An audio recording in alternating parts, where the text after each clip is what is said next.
Why do many men feel that giving money is the only way to show sincere love? I think it's like conditioning. They're still in that like old paradigm of protector and provider.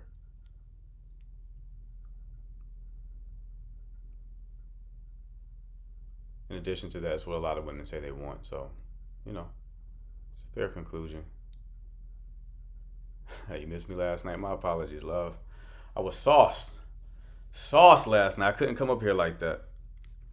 Had some impromptu plans. I'm like, I can't get up there. I won't be at my best right now.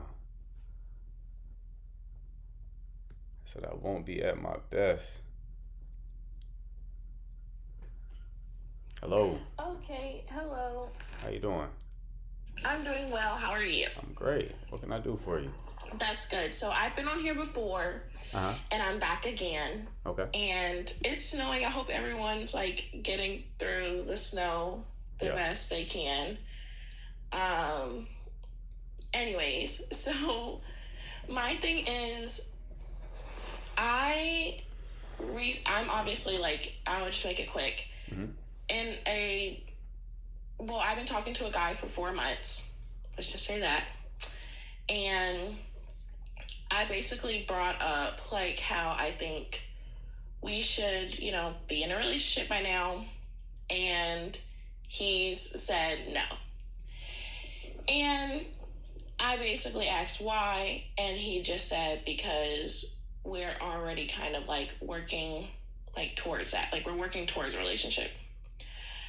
And I'm at the point where obviously I just get upset, I get frustrated, when there's not like when I haven't heard from him in a while. A while being like a day. Um, so then he basically told me, he said, hey, I'm 24 years old. I want to take this whole week to just focus on myself. And I was like, okay, sure. I can respect that. And I respected that I respected 3 days, but each day he was like texting and he was saying like, good morning, like, just, small things, right? Mhm. Throughout that self-care week where it would just be like, good morning or how's your day? So then I called him on Thursday. This is during his self-care week. And he told me he was going to a friend's party. So I guess my question is like, when a man or when a guy says they need to like focus on themselves, how are they also able to get to know someone else? Or like, is that possible? I'm confused by the question. What do you mean? How are they supposed to get to know somebody else? Are you saying how are they supposed to get to know you? Yeah, like if they're focused on their self, whether that's like building towards a goal or like if they're trying to get like, kind of like their life together, how are they also able to focus on someone else? They're not because they said that they want to focus on themselves. So that means they're excluding focusing on other things. So what's built into I want to focus on myself is that I'm not focused on you right now. Okay, so it's just like too. So why is like would a guy still talk to women if they're focusing on themselves? Hmm.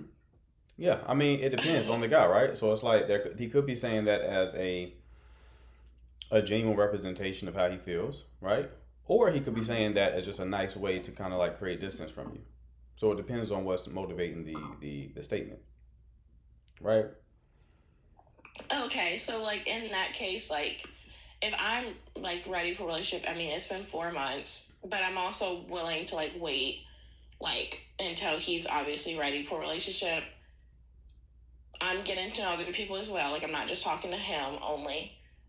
So should I just like give like space at this point? Like everyone's telling me to like Tia, like wait a couple weeks and like see how he feels like without talking to me. I mean, you can, but if I was a betting man, I wouldn't bet on this.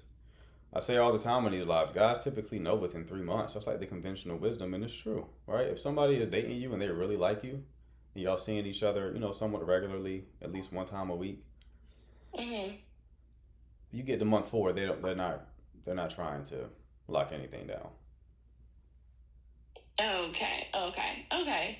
And it's like too when I do like mention to him how I feel, like he lives about 30 minutes away from me, and it's like always like an immediate like, oh, I'm gonna go and talk to her. You know what I'm saying? Like to like go explain to her like why I'm interested in her, why I want to keep talking to her.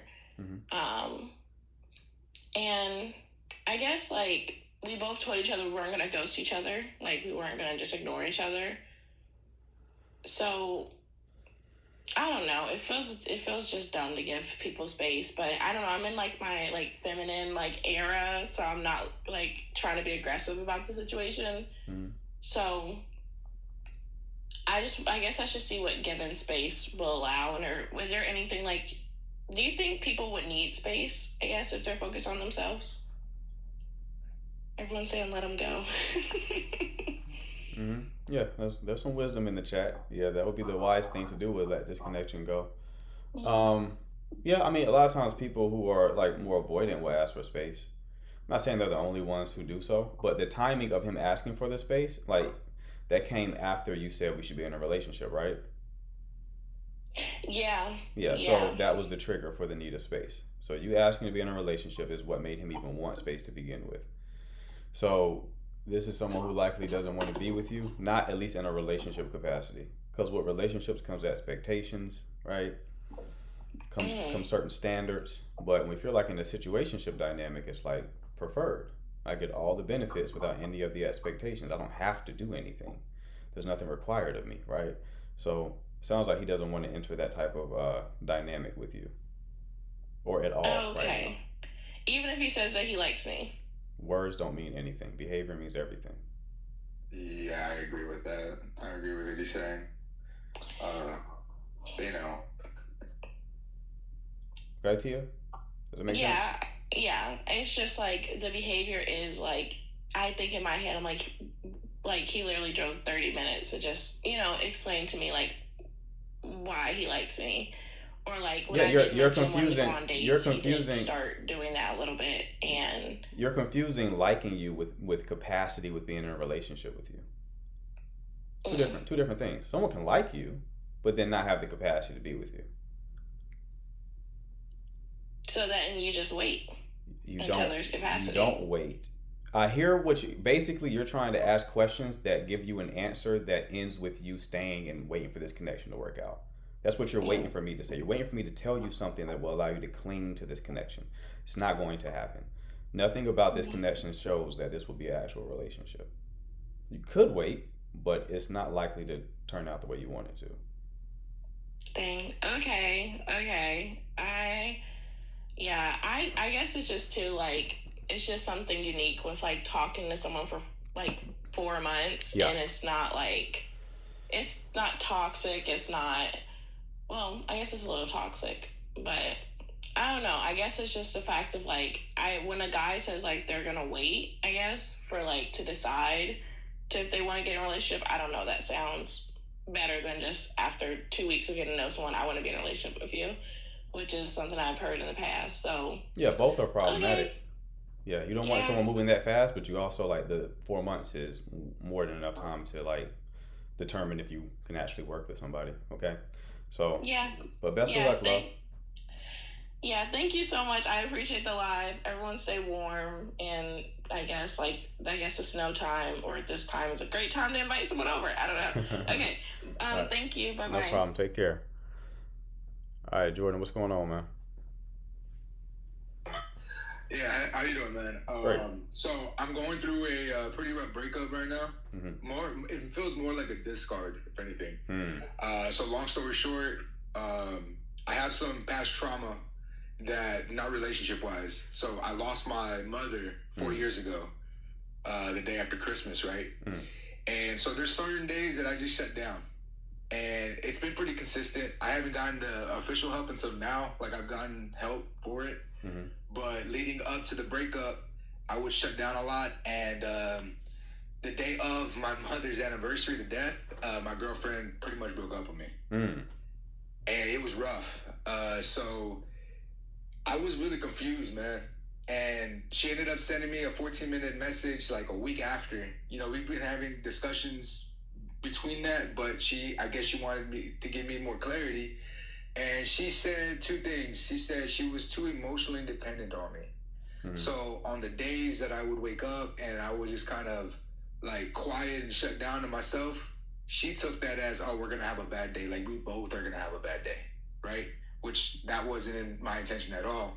And two, she said she lost herself so much so that she wasn't doing the things that she was doing prior to the relationship for herself. Mm-hmm. So like if it was like dance, she used to dance and do all these dancing things, which I have no problem with. I had the initial jealousy at first because it's bachata dancing, man. Gotcha. It's yeah, sensual. I get it. I get so it. like I even told her like your intentions is for the art, but you got to understand the intentions of another man. When they can get in proximity to you, they're gonna think that there's a slight chance of something happening. Yeah. And she's a beautiful girl, you know. So I'm like, okay, cool, go do your thing. She felt a little bit indifferent to it. She ended up saying like, oh, I never went dancing anymore because it felt like you kind of didn't like it. When I'm like, okay, yeah, I could have not liked it, but that doesn't mean you need to stop it. And I'm not going to keep you from doing it. I even told her like, do it and whatever. And, you know, we were together for about 1.5 years, like committed to each other for 1.5 years. Mm-hmm. And the words she said, and I agree with you from what you just told Tia, words really don't mean nothing. It's the behavior, right? But she would always tell me like, yeah, you know, I never really saw myself marrying anybody or like picturing a life with somebody. And she told that to me. Mm-hmm. And so I was like, okay, cool, I agree, because my values align with marriage. My values align with having a child, and she's on board with both, but just not right now, along with me. I feel like I'm just too young for the whole child thing. Maybe not the marriage, but the child thing. And again, it's kind of weird for me right now because it's like, it almost feels like a game. Mm-hmm. It doesn't even feel like a real breakup because 2 days after the breakup, 2 days after the breakup, we were sharing a space together. She packed all my stuff. Mm-hmm. And she pretty much said go. And I was like, all right, cool. But I ended up staying there like that night and we showered together, everything cool. And then New Year's came and she said, hey, just wanted to say Happy New Year's. Thank you for a beautiful 1.5 years, or a year prior, you know. Thank you for the beautiful year we just had. I love you. And I'm just confused because I'm just like, you're not really breaking up. Like, it doesn't feel like you're breaking up with me. And then I have my own spot for out of town, like my own house out of town that I'm at right now. Mm-hmm. And so she came and brought some other stuff too. And she said, like, we ended up hooking up like 3 times that day, which is weird to me because I even joked about it. I'm like, hey, hell of a breakup. You know, like, this is not in correlation to anything that I've ever heard anybody breaking up like. But she still shares the location. She still wears the anniversary necklace. She still has the name, contact info, all the same. Yeah. I'm just really confused on like how to go about the situation because I'm just thinking to myself like, do you really want this? Because I'm trying to work it out. You know, like I'm trying to like, you know, hey, like let's work this thing.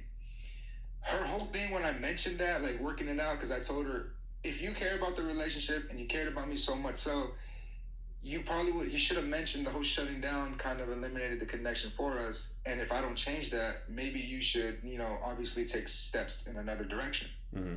But I mentioned that to her and she said, it should never get to that point, Jordan. It shouldn't get to that point where I have to give you an ultimatum. She's like, you should have seen the way it made me feel in those moments. And I'm just like, man, I wasn't even aware that made you feel that bad. Mm-hmm. And it hurt. Like it really, really, really did hurt me, man.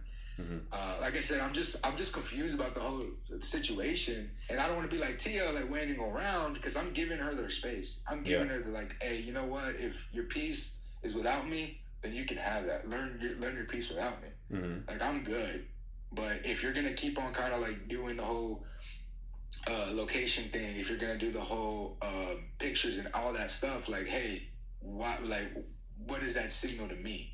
Mm-hmm. You know, like, what am I going to take with that information? Because I'm a dude. We work on clarity. We work on, like, hey, promote me an issue and I'll fix it. Right. You know what I mean? Like, I don't know, man. Like, I'm just confused, man. Okay. How long were y'all together?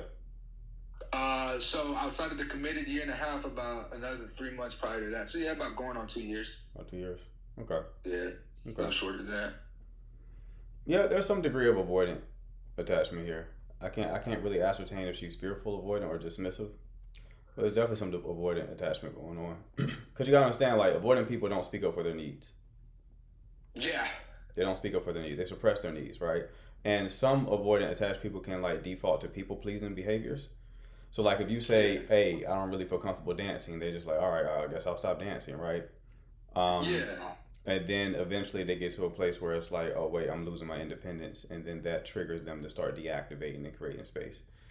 Um, so there's definitely an aspect of that going on that she's like kind of rationalizing. There's definitely some truth to what she's saying, right? Because she probably shouldn't have stopped dancing, right? There's compromise there. Maybe you could have danced with her, right? And that would have solved the issue. But Yeah. what you were going through with the passing of your mother is completely understandable, right? Like you're grieving. That was a relative. That was like a recent loss. You know Yeah. what I mean? 4 years ago. Yeah. Yeah. So that was a recent loss, and your mom is a big one. So both things can be true at one time. You shutting Yes, down sir. in that way um, did make it probably feel like she had to walk on eggshells, right? But then at Yeah. the same time, it's like, what else do you also expect, right? Because it's like, this was my mom that passed, like, the day after, we said Christmas, right? The day So, right after, and that one was a rough one because I had to make a decision on mm, whether or not she was to make it. Because in the hospital, mm, quality of life, if she survived, would not have been great. I sure. was already invested into dialysis. I was doing her dialysis. I was pretty much her caretaker leading up to age 24. Mm, And so I ended up, saying, you know what, like she can't do this anymore. Like the quality of life, she had an amputation in the hospital, all this stuff, mm, man. And so I knew she wouldn't have been comfortable, and my mom would have really, really, really been depressed. yeah, So I had to make that decision, and it was hard. yeah, But what hurt me too, in regards to the breakup, was she had told me like I don't have the emotional capacity for her, mm, and that hurt because I went to therapy. I'm going to therapy now. I'm taking the steps to kind of like get my stuff straightened out. And my therapist was a little kind of not fond of what she said. She said the emotional capacity comment she mentioned to you, in what benchmark is she going off of? Like, what is she testing you off of? Is it just because you shut down? But again, kind of like I guess you said, it's understandable that you shut down. I mean, this is your mom. You didn't grieve properly. yeah, She said basically, like, you know, your capacity is probably up there since you had to deal with your mother's emotions too at that point, mm, but you just never poured out of your cup. You just kind of bottled it in this whole time. So mm, it gave the illusion as if you didn't have the capacity when in reality you did. You just never poured, and she's trying to pour into you her emotions, but you just don't have the space for it. mm, And I was just a little upset about that whole thing because I think my ex girlfriend wants to have a perfect relationship. She's under the impression that all relationships are peaceful, non chaotic, and no work. But I don't agree with that testament. I think that you need to show effort. You need to have work. But it, that was your ex-girlfriend, not this one that we yes, were talking about, but that's your previous relationship. no, this one current. Oh, I guess same. the one that just broke up with me on the day after And she Christmas. said relationships don't require work. Basically, yep, she Yes, said that. 100% avoidant. Yeah, she said that they're all peaceful, they're all chaotic. I Yeah. mean, they're not chaotic. And then she likes stuff on Instagram that's kind of giving me like weird signals and vibes. She says that basically you learn things about yourself from a relationship that you apply to another one. Uh, So, like, basically, it said if you are okay with abuse, then it means that you're not comfortable with setting your own boundaries. mm, And then if you learn something about, oh, well, you're not communicating well, it's because, your communication skills are lacking. Stuff like that. And you apply that to the next relationship. And it's so confusing to me because it's like they require work. You need to show effort in those. My whole biggest thing about love, this is my definition of what I think love is it's not necessarily a feeling. It's what you do in spite of what you're feeling. So like on days that I'm frustrated or I'm tired, I'm still gonna make sure I'm doing the things for my woman or my girlfriend at the time that takes and alleviates stress for her, mm, and doing stuff that I show that hey, I'm still showing up for you, mm, despite what I might be feeling that day, mm. or despite how she makes me feel that day. But like I said, I just got really confused, man. I'm just like, I'm so confused about this whole thing, this whole situation. It's Right? not a confusing I don't situation, know how bro. to It's go like I about get it. it because you're in the middle of it, but from the outside looking in, it's very simple. Like you were in a situation where you were in an emotional space, right? Because you're dealing with the grief of your mother, And Yeah. emotions in general are uncomfortable for avoidant people. Because emotions are vulnerability. Mhm. They don't like that. So it's like, do I gotta care for him right now? Do I gotta like deal with emotions? Hopefully he just shakes this off, right? They don't want to deal with that shit. So it's like That's you hard, man. you Yeah, put her yeah. in a very uncomfortable space because like now it's like, does he need me right now? I don't want to be needed, you know? Like avoidant people don't like that shit, bro. They like things to be light. One thing I've known from all avoidant people I've ever like talked to or deal with, they have this orientation towards peace. They are very Yeah. fixated on peace. But peace to them Yeah. is like, you're grieving your mother. Now things ain't peaceful no more. You see what I'm saying? So peace to them is comfort. They that's a tough one. mislabel comfort as peace. So it's like if they're ever in a situation where they're not comfortable, it's like now you're ruining my peace. And I want my peace, right? So Yeah. it's not that you can't make things or things can't work with someone who's avoidantly attached. It just needs to be a person who's avoidant who also has high capacity and an awareness of their patterns who are actively working on it. Your ex is not. The main thing here that's the most problematic out of everything you said is that she broke up with you while you were grieving. Yeah, that one hurt, man. Breaking up with you while you were grieving like that? Wow. Yeah. That's crazy work. I wouldn't even entertain getting back with somebody like that. There's no way I'm a priority to you if you're breaking up with me during this period. Because I'm sure she's aware of how impactful this was. So, but she prioritized her peace more. Yeah, you know what's so funny? You know what's so funny that you said that. She even said on the day of the grieving, I went to her and I said, "Hey, how I feel today ain't your fault, right? It's the passing of my mother." And she knew I lost my mom, but I told her like, "Hey, today's not your fault." And then on top of that, I tried to reconciliate that day because I'm like, I understand how it made you feel. So let's go on a little date. Let's have some fun. She ended up going dancing that same night with her sister. And I asked her, well, when did you make these plans? And she said, well, I made them this morning while we were going through the situation. And I said, damn, that's kind of messed up. I didn't hold her back from it. I didn't like kind of, make her feel shitty about it. I just said, all right, cool, I'll go have your fun. But she said she was putting herself first, and then she built resentment towards me for the whole thing. She said that the whole shutting down built so much resentment towards me that she said that I didn't even feel sympathy on your hardest day, and I know how much that hurts. And I'm like, yeah, that's not cool. Like, that's kind of messed up. And bro, that means you got to do some work on like loving yourself and self-respect, because she's saying things to you that's like crazy. That's low key. That's like Marvel villain language. That's some shit Thanos would say to you. So it's like you gotta leave her alone. The confusion aspect is like she's still showing you some degree of affection, still trying to be with you. Again, avoidant people do not like the door to close. Why? Because they still feed off the validation. They like knowing that they could still have you. They like knowing that they still have access to you. That's so funny you say that, because the day that she backed me up, bro, I'm like, damn, that's it? You're closing the door on me? And she told me her own words, man, said that, the door's not closed, it's open for you. It's still open. Just the house, you can come in the house, but the lights just aren't on. And I'm like confused. I'm like, I don't get it. You know? That's all it is. So everything I just said, it's like, that's all it is. Now you can see things from her perspective, and it's not a good one. So it's like, this is not someone you can build with. Because you're operating under a premise of like, okay, if I just don't grieve as much, then there'll just be another reason. When they're deactivating strategies is just a fancy way of saying that when avoidant people don't want, they are in a situation where they have to experience and face their fear, they find a way to escape it. One deactivating strategy that they employ is fault finding, right? They just find flaws with you. So these are flaws that she latched onto to justify her leaving.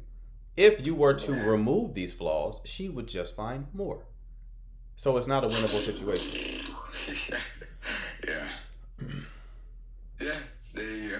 I think you're kind of spot on. So you have to also you have to leave her alone, right? No more hooking up unless like you just want to keep doing that, but it's not gonna help you move on, right?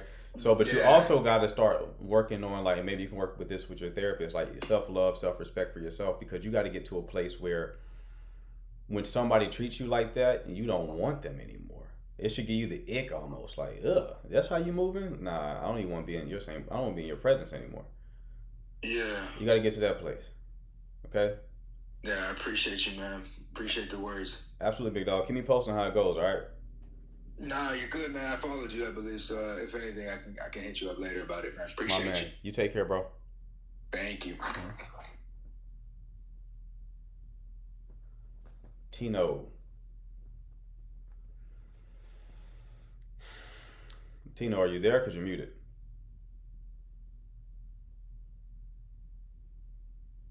Going once. Going twice. I think Tino was here for matchmaking anyway, so glad he got the boot. Cece, what's happening? Hi, I was like, nobody else is here. Are you the only mod right now? Yeah, but Crazy. I'll let people up. I just wanted to get a commercial in because we are barely at 10K. Sorry, it's a little loud over here. We've got You're good. kids in here. You're good. You got me being a housewife, stepmom. Yeah. But yeah, if it's your first time in, welcome in. If you have been here before, you know the drill. We want to get to 115K by the end of the second hour, so we got a power tap throughout the live. Don't forget to grab your daily heart me. You're gonna get that up at the orange heart up at the top. Make sure you are following the host. Hey boys, no, go play. Sorry. Then you want to have that gray arrow down there at the bottom. That's how you guys are going to share and repost the live. That gets more people in here. That's why we go so hard for the taps. As people are scrolling, they're going to be able to come across this live and we'll get more and more people. We have 600. We've reached almost 1,000. That is the goal. We want people to discover this. So you got to tap, you got to comment, and keep the comments classy, okay? I'm watching. That's right. I'm That's watching. right. But when you come up, you also want to be ready with your question first and then your context, and then coach is going to give you that advice. Thank you guys for coming in. Let's power tap. Let's go, let's go, let's go. Appreciate you, Cece. Thank you. She got a full house right now. Full house. All right, let me see. Yo. Hey, how you doing, brother? Great, man. How are you? I'm doing fantastic. I don't have any question. I just want to add on to the fault finding. Right. I've been on both sides of this game. You know, I've been the avoidant, dealt with the avoidant. Yeah. And when you're dealing with them, wow, you're really trying to make it work. You're trying to become your own wordsmith. Maybe I can figure out the right thing to say here, right? And to your point of finding more faults, they're going to find the smallest fault in the world. When I was finding faults, it was so simple, right? I really cared for this woman. I thought that I did. And when it was coming to find the faults, it was the way that she was speaking. You know, her accent that I loved prior. It was when she felt comfortable and became silly. Well, now I'm getting annoyed. I just don't want you near me. You know, we're going to continue, or they're going to continue finding anything possible to just not make it work, right? They have to force this puzzle piece in somewhere where it doesn't fit, but they're going to do it. And it's going to hurt you, it's going to hurt them. But it's so hard to try and, there's no right thing to say to people that are dealing with this because they're not receptive to it at all. Yeah. You know, there's nothing that we can say, but the take that I have is I'm going to keep saying it until you are receptive. You know, there's no way that I'm just going to stop. I can't give up on other people that I didn't want them to give up on me because I was here in this position looking at folks like you, Lance Mickle, everybody in the world, trying to find some sort of key. You know, what are they going to say to get me out of this? There was never one thing. You have to find it yourself. It's so easy to say, but like to come full circle again, you know, to end whatever I'm saying here is we just have to continue saying it to these folks until they're ready to hear it. Because I want to help them. I was in that position. I had the same question over and over and over again. And it was the trauma response bringing up that question, right? But if all these other folks just stopped posting about it and I wasn't seeing it no more, it wasn't on my mind anymore, I still would have been in that. Yeah. You know, so I appreciate everybody else that does the same thing that I do. I'm kind of feeling it right now. Let me end what I'm saying, but Oh, you good, bro? thank you, man. I'm with you. Appreciate the words, man. For sure. Take care, All man. right, take care, bro. Ebony back in the building. Let's see if Ebony is hanging on to her chastity. Okay, yes, I am. But All I right. just wanted to join because nobody was on. So, but what y'all was saying about what y'all was talking about, the avoidant, the fearful avoidant, Uh-huh. that was me. I was her. I was dating the guy I had dated when I had first got out of a relationship. Okay, that's a lie. I didn't date that guy when I got out of a relationship. I was cheating with that guy. So I was in a 5-year relationship, and I realized that it's not going nowhere. So I started seeing another guy, and when me and my relationship finally ended, I tried to put all that energy into that guy. He didn't know I was in a relationship the whole time because, I lied. So I was doing this push and pull. Like, 1 minute I want to be close.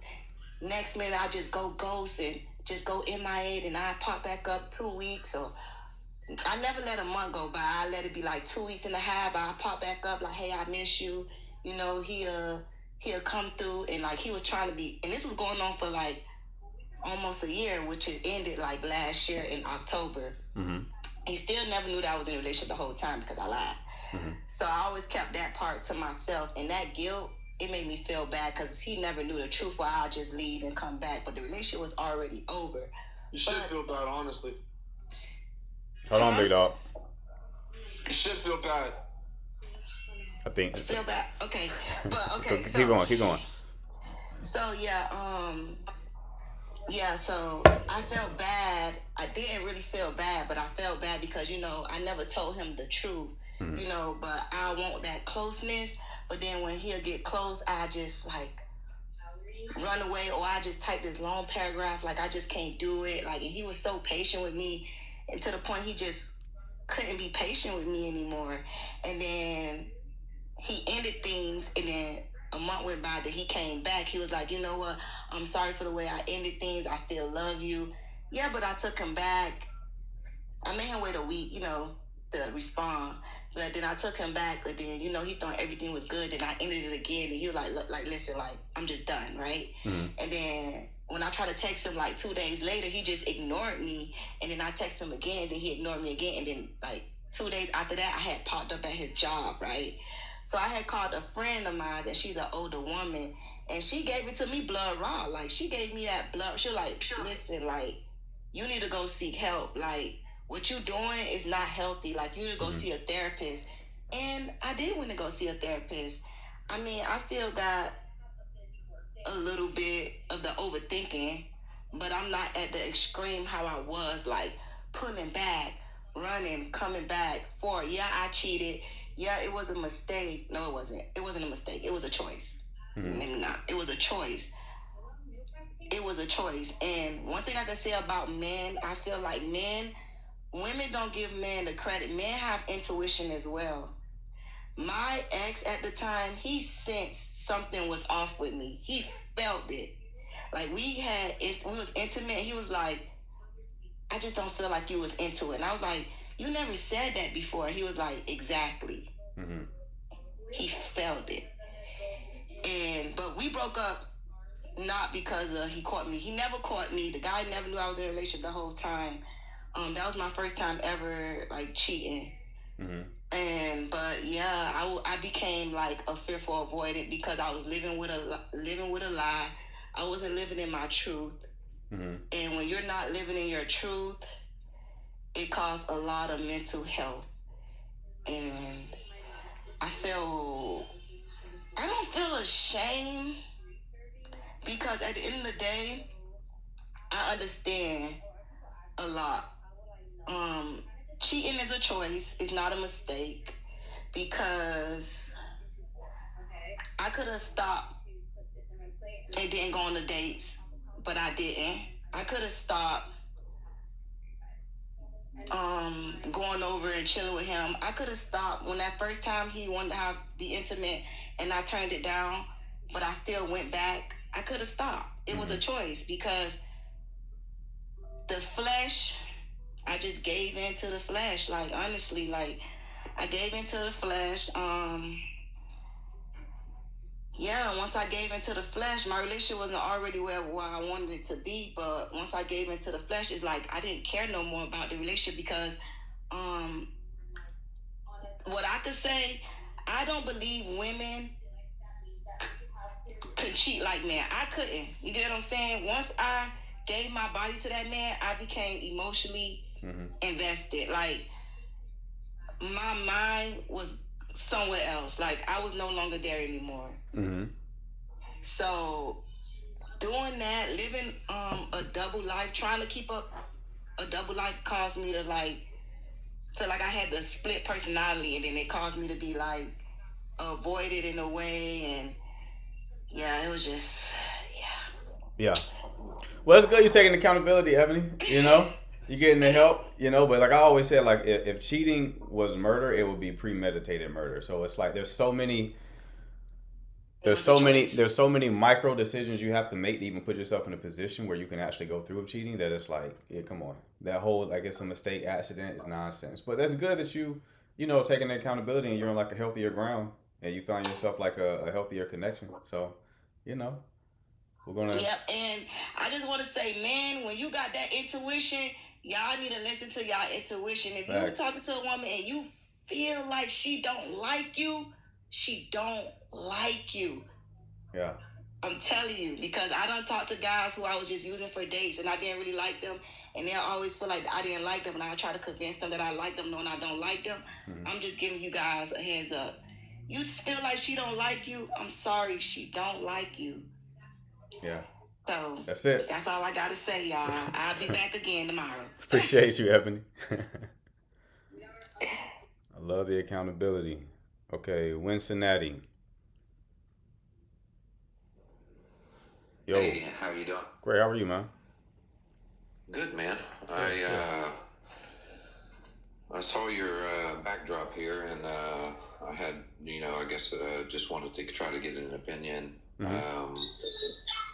I've been in a relationship for the past 5 years, and it's kind of been a rocky one. There's never been any kind of cheating or anything like that that we've had to deal with, but we've had to deal with, her losing her job. She was making like $150,000 a year, and we did a move, and when we did that move, we had a house fire. And I don't know if you know the statistics on people that have a house fire, but it's almost like the same statistic as when a couple loses a kid as far as staying together. And it was just traumatic, but I rebuilt the house, and because that's what I do. But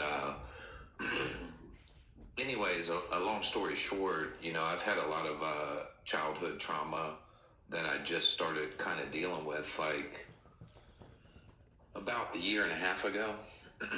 And this person that I'm in a relationship with, she's 20 years older than me. We've been together for 5 years. And, I started this journey of, self-discovery, understanding, healing, trying to understand where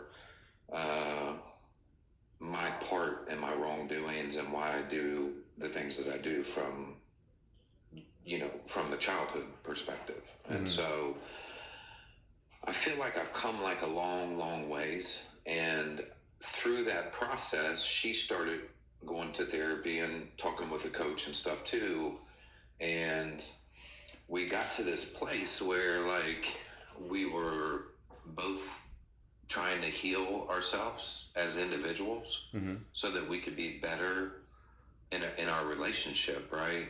And what has ultimately happened is it's torn us apart. And, I know that she's a really good person, and, I know she loves me, and I'm telling you, I love her, and we both want to be together, and we're not living together anymore. But like at 2:00 today, I got to sit down and have a Zoom call with her because, and we've talked about everything, but in that fight or flight type of person, you're one of the two. So I'm the fighter and she runs. You know, she likes to send text messages and emails, and I like to talk. And so it's hard because we're the complete opposite when it comes to being able to communicate. Like me, I'm trying to deal with things head on, right? And Yeah. then her, she has to have 3 days, a week, a month to think about it. You know, and even when something happens, you're supposed to try to get back to center as soon as possible, right? Yeah. Well, when she comes back to what she feels like is center and can talk, she brings the same energy as when like the conflict or argument happened. You know what I mean? And so I guess you know, I don't know. I'm trying to figure out like how to be able to talk to somebody that has just ran, and like the way she grew up was like if there was a problem in the family, it wasn't to be talked about. It was just to be swept under the rug. We're going to get together. Nobody's going to talk about that shit. And then, Yeah. but like for me, it was something happens. We got to deal with it right now. Hold on 1 second, bro. I'm still listening. Keep talking.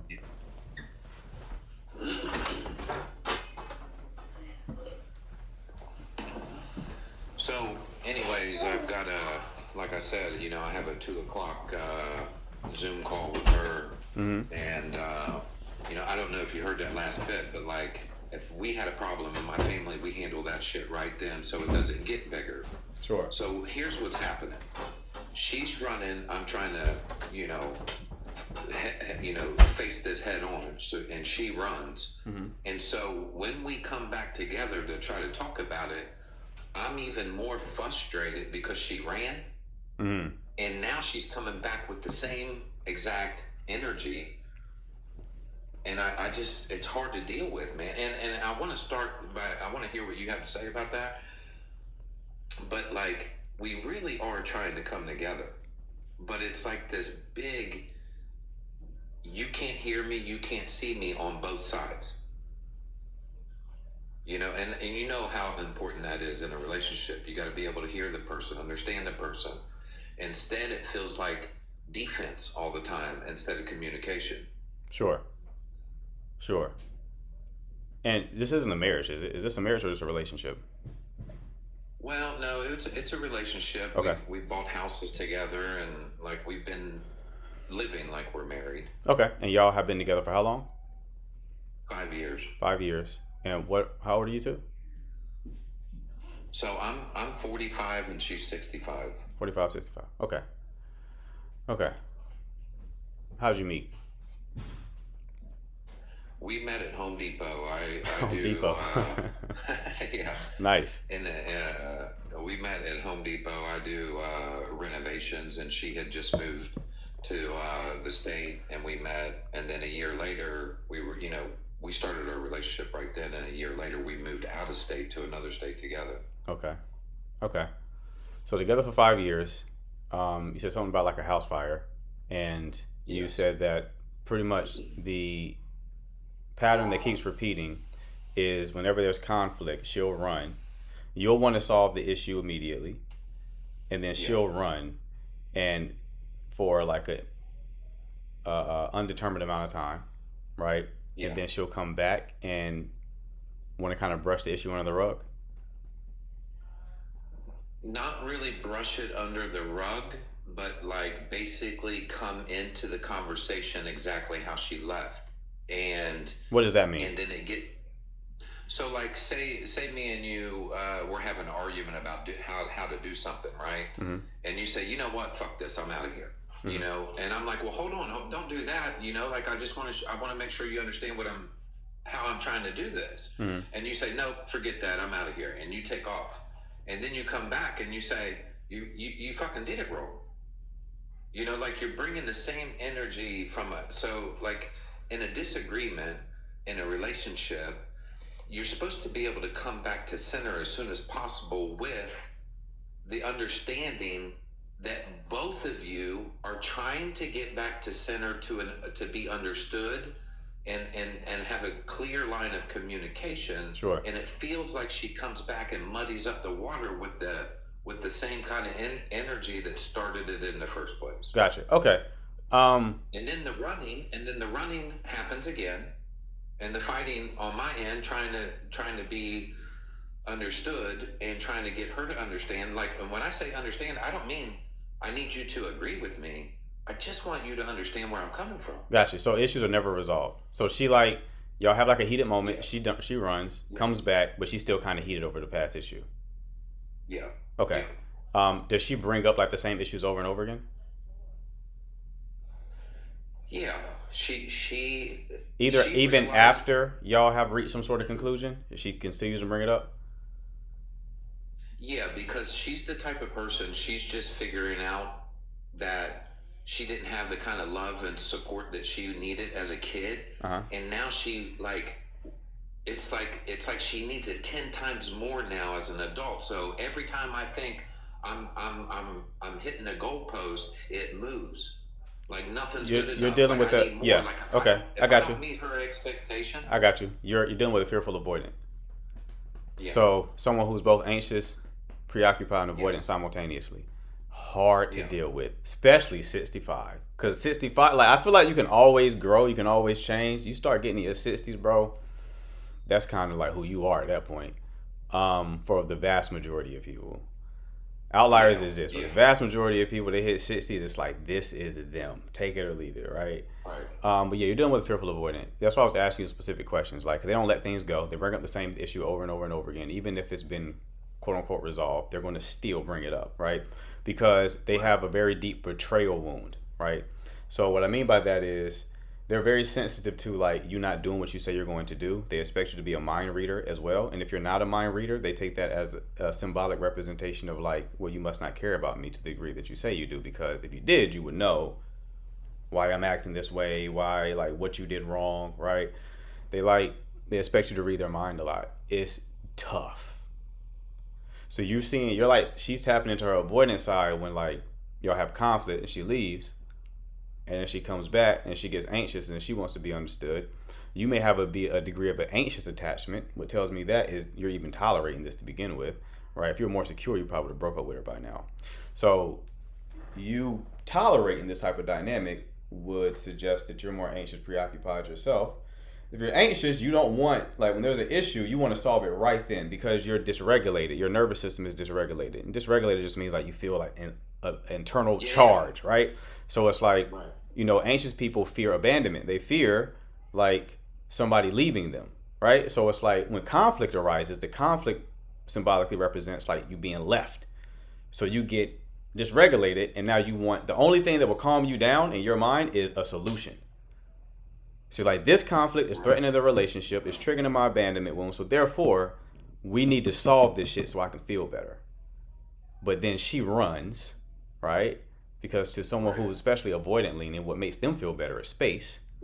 So that's why like anxious and avoidant people aren't compatible, because you're just going to constantly trigger one another, especially when it comes to conflict. It's like you're triggered, so now you want to solve it, but even talking about it triggers them, so they need space. So it's like somebody's going to be dysregulated at all times. So it's just not a good situation to be in. And it's a hard problem to solve, especially like fearful avoidant people. I know the word trauma is overused. Like people will say like avoidant people experience trauma, anxious people experience trauma, I guess. But then everything is trauma when you start using it that way. Fearful avoidant people. Like I said, it could just be a lack of communication that was within their family, and That that's how they normally, dealt with things, yeah, right? that So normally wasn't- creates like avoidant, but fearful avoidance, true fearful avoidance is like your caregiver was both the source of love and pain. That's what creates a fearful avoidant. That's why it's like a trauma-based attachment style. Because your caregiver, Her father was adopted and like went through a lot of stuff, but he worked at Ford, and you know they had to go on strike. They had to back in the day, they would be out of work, and it was like she has the siblings. She's got 5 siblings. yeah, And so like it was time to cut way back. It was like pork and beans and bread. So she's fearful of everything, like especially when it comes to like money Yeah. and stuff like that. yeah. So it's And going to be, I don't operate out of fear or emotions. I try to operate I mean, everybody's emotional, right? Sure. But like, I try to operate I try to make executive decisions based on the reality and logic versus fear and being emotional. I hear you. She's the complete opposite. She makes these major decisions. The goalpost from that. Here's the thing, brother. The goalpost is going to keep moving. Yeah. There's nothing like, if you come to me, you're like, what can I do in this situation? The answer is nothing. You can't do anything because the goalpost is going to keep moving. There's nothing you can do that's going to prove to her that you love her and choose her to the degree that she would want you to. There's nothing. You'll do it, what she's asking you to do, and then tomorrow there'll be another box you're not checking. Then you'll check that box, and then the next day it'll be another box that you're not checking. Typically, with fearful avoidance, they have to go through some sort of trauma-like therapy. I'm not saying that like that's 100% the case, but normally it's more complicated with them. It just is, and it's unfortunate they didn't choose to be that way. But somebody here said, "What's the positive? Are there any?" And I just want to say something about the positive things real quick. And I don't mean to be taking all the time here. Go ahead. I just want to say that, like, the positive is that she wants something because she gives it. She gives me like attention and like wants to do these things, and she's bending over backwards and she's thinking about me when she goes out and comes back with like this and that. So when I say to you that like nothing I do is good enough, it's really because she's making a mental list of everything she did for me throughout the week.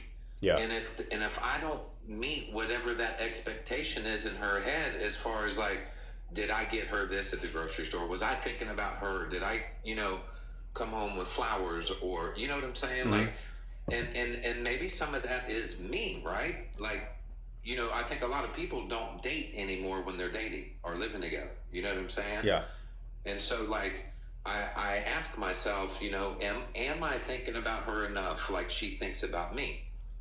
And so, that's why I say, and then so like I'm more of like not the everyday little thing guy. I'm that once every few months, like big thing, like I'm going to get you, I got her a car, a nice little Mercedes and this and that. And like, so to me, and I built our home and I pay the mortgage and I do all of this stuff. Yeah, that's what I'm saying. There's people who are in the chat don't understand how these attachment dynamics work. There's nothing that you can do. Right. So yeah, you can always do more. Everyone can always do more, right? But it's like nothing you can do would satisfy this person. It's just how their attachment style works. It's 100%. There's nothing that you can do, even if you do everything perfectly. And if she verbally asks you to do something and you do it, the goalpost is going to move regardless. So the only thing you could do in this situation, well, not even you, for her, is to kind of understand more about why she has these needs, right? Because it's like, when it comes to like an anxious attachment style, right? Because people like to shit on avoidant people all the time, but anxious people have their own issues. The annoying thing that anxious people do is they make how they feel in their body your responsibility. So it's like, I feel bad in my body, you deal with it, right? And I'm going to keep bugging you until you make me feel better. Because they never learned the lesson to make themselves feel better. They never learned the lesson to regulate their own emotions, their own nervous system, right? No one's ever told them that was like what grown-ups do. So you're describing a woman in this relationship who cannot regulate herself, and she's looking at you to regulate her. She's looking for co-regulation. And she's like, do these, and I want you to literally read my mind so that I feel better in a relationship. Instead of knowing how to do that herself. So there's nothing you can do in this situation.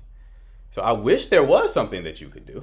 I would tell you if I knew something for you to do, but there isn't anything. The only thing she can do is go learn the tools, kind of go through some sort of EMDR or like some trauma-based therapy, some somatic practices, so she can start to rewire her brain and rewire like the memories that have caused this sort of trauma in her life, right? And you think that all fearful, avoidant people have this characteristic about them? Yeah, your attachment style is based on your behavior. Yeah. Is your nervous system and your behavior within intimacy, like within like a relational container. So yes, it's predictable. once you understand, like I think everyone should learn about attachment styles, right? Not because it's the end all be all, but it does explain a lot. It is a big piece of the puzzle when it comes to relationship satisfaction, right? So when you understand this stuff, even like the basics, you can predict outcomes of how people are going to operate, right? And fearful avoidance is a very predictable pattern. So it's like the toughest thing here is that she is 65. That's the toughest thing. Because as you age, you don't have as much like cognitive flexibility. And just for the record here for the chat, this is one of the best looking 65-year-olds I've ever seen in my life. And I believe you. Joke. She looks, I'm not kidding. My man, she looks better than most 45 years olds. And a matter of fact, when we're standing next to each other, she looks as young as I do. Yeah. You know what I mean? She looks my age. Yeah. I believe you, brother. That's good. That's good. Well, hopefully, I mean, I don't really know what you could do in this situation other than try to, be there for her and try to encourage her to deal with some of the elements of her past so she can show up in a healthier way. But on your end, there's really nothing that can be done. It's just either she chooses to heal from the things that she's experienced or she chooses not to. But until she chooses the action. Let me ask you one more question. So me and you both being men, and women are built different than us. Sure. Am I right or wrong about to be able to lead means you have to understand, and the more you understand about somebody, the better you can react to them. And if I can, is there something that I should be doing? I mean, if I wanted to stay with her. And a lot of people ask me questions on they ask questions. What they really want me to tell them is how they can stay with the person that they're with. So the question behind all of your questions is, how do I remain with this person? I understand. I once occupied that same mental space. The situation is, it takes two people to make a relationship work, not one. And if you are anxiously attached, you unconsciously take on the responsibility of making the relationship work because you're anxious. That's what anxious people do. They don't want to leave. They don't want to be abandoned. So they take on all of the emotional responsibility. They think everything is their fault. So they must need to, it's on them if this relationship is to work. You're speaking from that place right now, even in your question, right? She can't. Yeah. That's the unfortunate truth. You can't. She has to also want to make it work and make it work in a healthy way. And right now she's internally conflicted because a fearful avoidant person both want connection and space. So I told you how you create a fearful avoidant. Their caretaker is someone who both was a source of love and pain, which creates an adult who wants love but then fears it simultaneously. Right. I want it, I don't want it. I want it, I don't want it. It just oscillate back and forth, back and forth, back and forth, back and forth. They have to fix that shit with some sort of third-party intervention so that they can actually show up in a healthy way. Until they do so, it's going to be the same thing. And there's nothing that you can do in this situation to change it. Okay? Yeah. Hey, I appreciate your time, and I'll talk to you, I'm sure, again sometime. All right, brother. You take care of yourself. Yeah, you too. All right. Yanni, what's going on? Hey, how you doing? Good. How are you? Good. Okay, so listening to the last person definitely brought up some other questions that I had. But originally I came on here because I've been talking to this guy for over a year, off and on. So I recently kind of rekindled things around fall last year. And we kind of made things official around Christmas. Mm-hmm. So I am one, I just turned 31. I feel I'm trying to settle down, but I also come from being in a past relationship for over 9 years that it was a lot that went on, and, relationship didn't work, had kids with that person, but I moved on because I knew I wanted better. Mm-hmm. So with knowing that and learning, I took time off, I learned myself. I'm still learning. I know this is a continuous journey, but I wanted to go back into dating. So fast forward, talking to this guy off and on, and making it official around Christmas. I just felt like I have different expectations than him, and I'm trying to figure out how to lay those expectations out without making him feel like he's not doing enough or like I'm not satisfied. But we ran into this issue where we don't live in necessarily the same state, but we're close enough that travel time is about an hour. But he works out near where I live, and it just seems like he's just a weekday boyfriend. And when I say that, to like give more of details, like he works Sunday through Wednesday, so he usually goes home on Friday, Saturday, or Thursday, Friday, Saturday.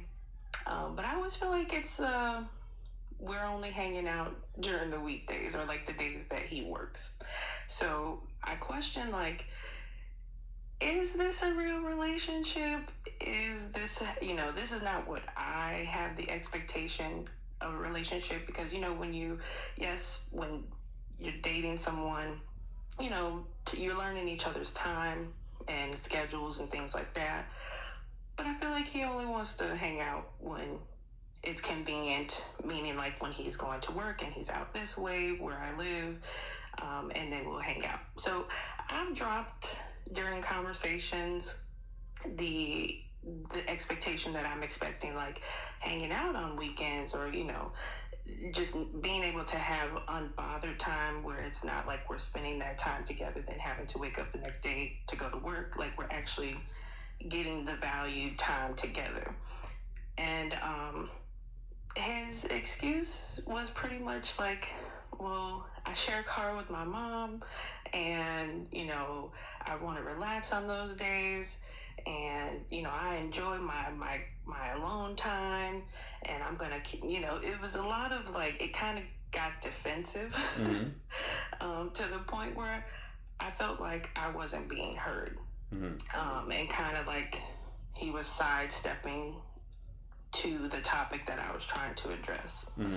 And so in this case, I'm just kind of wondering, like, am I overthinking things? Is this something I just need to wait and give more time to? Because I am a mother of two, and so like I don't want a boyfriend that I only hang out during the week. Like I have kids to take care of, and one's in sports, got to take care of the house, and again, I work, so I don't want to always feel like I'm trying to fit him in. Like I really want it to be a mutual merge, and just also feeling like he actually wants to spend that time with me. Like even though that's his relaxed day, I'm like, well, we can relax together. We don't have to necessarily like go out and do things. Like I want to relax on my off days too.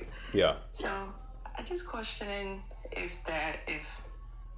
this type of situation is something that I need to run from, or if I need to give time. How long have y'all been together? So Christmas we kind of made it official, but we started talking / dating in 2024, like the end of 2024. But then we did have a break of not talking for like 6 months in 2025, like from like spring to fall, like in between that time. So we made it official though on Christmas last year of 2025. Yeah. Okay. The language was interesting. You said that he was sidestepping, right? And you weren't heard. That's not what I heard. I heard like he heard you, what you said. He understood what you were saying. He just disagreed. Okay. So like if you are waiting, like what are you waiting for? Because you basically said, hey, I would like to see you on weekends, and he was like, no. So are you waiting for that no to become a yes? Because there's no evidence to suggest that it ever will. True. And yeah, I mean, yes, I feel like I'm one to rush things and like be impatient a little bit about, what it is that how I expect things to be. And so that's why I'm like in my yes, you're right. He did hear me, and he answered to what I was trying to address. But but he also said like it's not gonna forever, it's not gonna always be that way, and so that's why I think that's why I was saying. Okay, you didn't say that before. So when he said it's not always going to be that way, like why is he saying it's not always going to be that way? Did he tell you? He didn't, and that's where I feel like I'm kind of left in limbo. Like, is there a plan in place? Yeah. What are you doing to not make it So always you- not be that way? So you didn't And I ask didn't get like that. why he said that?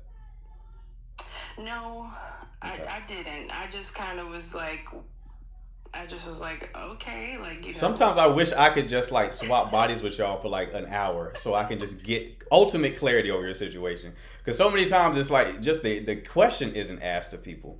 Okay, Yeah. so He also seems like he gets irritated though too. Like when I do try to, and that's why I said like the sidestepping comment, because I think maybe like it's not just this topic particularly. Uh-huh. Like there's other things that we've had conversations on, and it felt like he kind of was like dismissive about it, like sidestepping, because he'd be like, well, I don't know what you want me to do, and like that sort of thing. And so usually that's when I kind of shut down on asking more questions, because I don't want to irritate him and not like make it to an argument. I want it to be a discussion, not an argument. And so that part of it, that piece is where I'm like, well, that's probably why I feel like I didn't ask the question, but you're right, I should have asked more questions. Well, how do you ask more questions when you kind of already see the person getting let them be irritated. frustrated? Let them be irritated. I couldn't care less about that. I have a question that needs to be asked. You could be irritated, but as long as you can give me an answer while you are irritated, then that will suffice.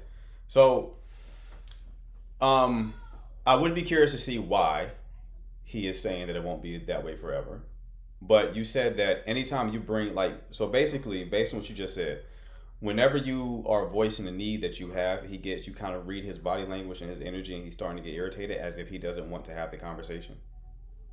Right, and he makes little comments like, I don't make things, I try not to make things in life that big, they're not that serious, and like kind of like downplaying it, and it feels dismissive to me, because I'm like, well, shit, I always want to address any feeling that I have, and not to like make it a big ordeal or to the point of an argument or anything of that nature. But I'm learning that like communication is big, and I come from previous relation where communication was not at all like aligned, and so I felt like we were just playing this tit for tat game. And so I'm trying to do better going forward. I got and you. not take those bad habits that previous relations put. I got you, but you don't want, but you picked up. also don't want to overcorrect, right? That's a thing that people do. They overcorrect. So like you leave a situation where there was a lot of conflict, and then you overcorrect by trying to be like the peacemaker, but then you just sacrifice your own needs in the process. So you've swapped one problem out for a different one, right? Okay. So because if your needs don't get addressed, then you'll start resenting him. Now you got a bigger problem on your hand, right? Right. I hate to be the attachment guy. I feel like I've used the word avoidant so many times in just this one live, but you have also found an avoidant. It's more convenient for him. Like, avoidant people want their own space, right? They like their own independence. So for him, he's thinking about it like, okay, I'm seeing her when I go here. I got to go to work. So that kind of works out. And I get my own space on the weekends. And then you're bringing up like, oh, I want to see you on weekends too. He's like, fuck, I want my own space. But if I can't tell her that I'll never see her on weekends, so let me just tell her that one day it'll stop, right? That's where my gut is going in this situation. Yeah, like saying what they say, like saying what she wants to hear. Exactly. Type of Exactly. Like give her this, give you this real quick. You'll get off my jock about this situation, and then we can just enjoy ourselves, right? And this also speaks to the irritability that you are seeing when there's like conflict that arises. They don't like that shit. They want peace. Peace is comfort for them again. So it's like my comfort zone is being disturbed because now you want to like talk about a problem. I want to talk about problems. Can we just relax and turn on Netflix, right? Right. That's the mentality. But a big part of relationships is conflict. Conflict is needed for you to grow closer and kind of like figure it out. Right. You know what I mean? I totally agree. So, it's you're in a situation where even if he does see you on weekends, he's probably going to resent you for making him do it. Because he already feels that's his value. Yeah, you keep pressing it, and he may get into his people pleaser bag where he go ahead and he'll do it. He'll see you on weekends, but then he gonna get mad at you secretly. He ain't gonna say anything about it, but then he'll start resenting you a little bit. You're fundamentally incompatible when you start dealing when it's like you have someone who's a bit more anxious or someone who's avoidant. It's like a trauma bond almost, and it's you're just fundamentally incompatible because you want opposite things and you deal with things in opposite ways.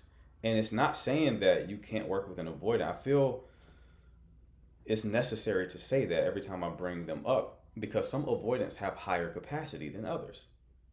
And capacity just means they get triggered. It takes more to trigger them.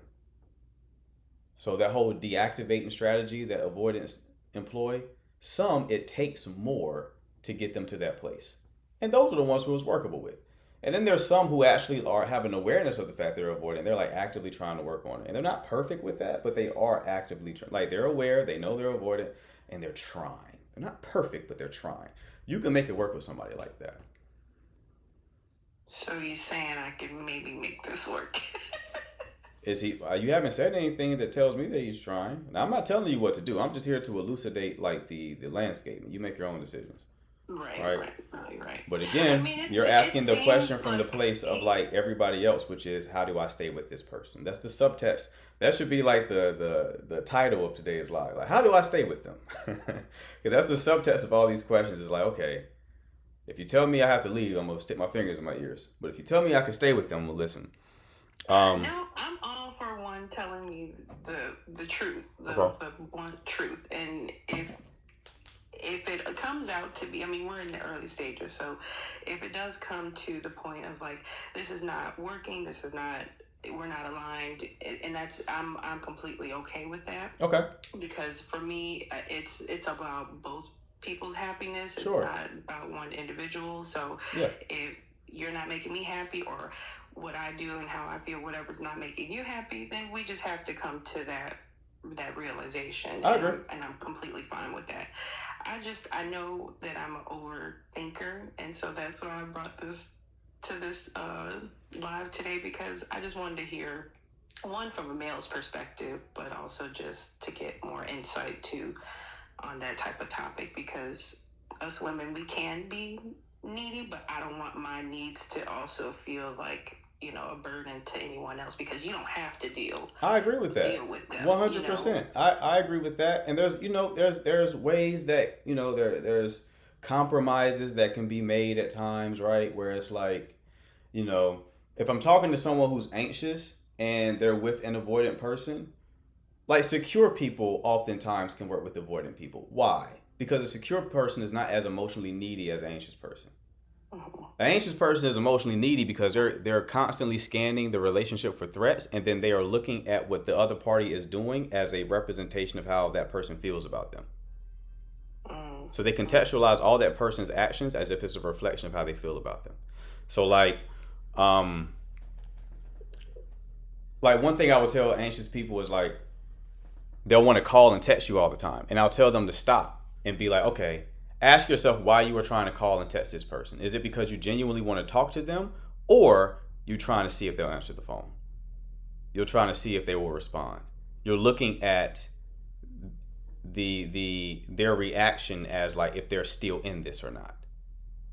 So they'll send a text just to make sure you're still in there, you're still connected to me. They'll call to make sure you're still connected to me. That becomes overwhelming to the person, right? So sometimes what can help the situation is the anxious person learns to build their life where they can also enjoy their own solitude. So they're not as needy for the time of the avoidant, which then gives the avoidant space, and then that ecosystem can work a bit better, right? So if you're anxious, yes, that's probably a place where you can start within this relationship, right? Because then that positions you, even if this one doesn't work, the next one can start off on healthier footing. But I like my solitude too. That's why I was able to understand where he was coming from when he said it. But then I was just Well, I don't want it to always be through the week, though. Like, I get that you want your alone time. Like, we all want that time. You know, we're off of work. We, you know, have regular life things going on. So we do need that peace and quiet. Well, that's the distinction that you want to make, right? You want to make and that's what I was building to. You want to make the distinction if, like, this problem is a manifestation of your anxiety, or if this is an actual need that's not being met. Okay. So if it's a manifestation of your anxiety, okay, there's work you should do on your end. And maybe if you do the work on your end, it can work now. The connection can work, right? Mm-hmm. But if it's an expression of your actual needs, then it's like, if those aren't met, it's not going to work. Right. Yeah, no, these are my actual needs. I don't. Yeah. I'm like, I like being around. I like my solitude too. So yeah, it's definitely just one of those that is just a need for me because of how I would want things to be in a relationship. I don't want them to just feel like we're, you know, shacking up when convenient. I want it to be like actually feel like, okay, you want to be around me, you want to spend time with me, and not just like. See, but here's the thing. That sounds more like a representation of like anxious attachment, because you're attaching a narrative to what you're asking for. You're not just saying I want to see you on the weekends. You're saying I want to know that you want to be around me. You're intentionally making time just for me. And I'm using the weekend as a representation of that. He's already spending time with you on the weekdays. But you want to, he's doing that while he's going to work. So you're like, well, do you really like me, or are you just going to work? You just see me because you're going to work. So you're like, I want you to make a sacrifice to see me and spend time with me, to prove to me that I'm actually important to you. So in this situation, it may not be actual need. It may just be your anxiety. Okay. No, I hear you. Yeah, when you say it like that,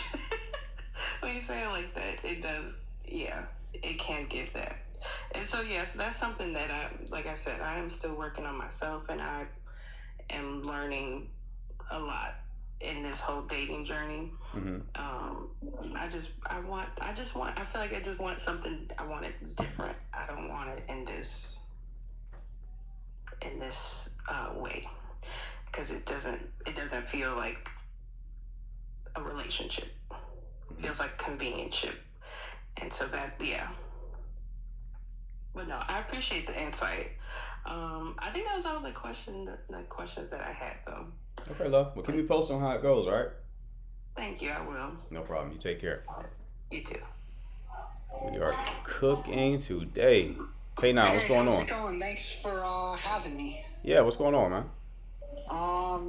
I just got out of a relationship, and I think I'm just looking for like an outside perspective, and I'm assuming with your kind of background, you kind of like might be able to just kind of see maybe what happened with that situation.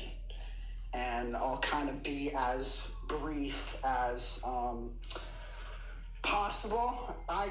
This is a person I knew for a pretty long time, 10 plus years. I had gotten out of a relationship, and so did she, around the same time that were pretty long.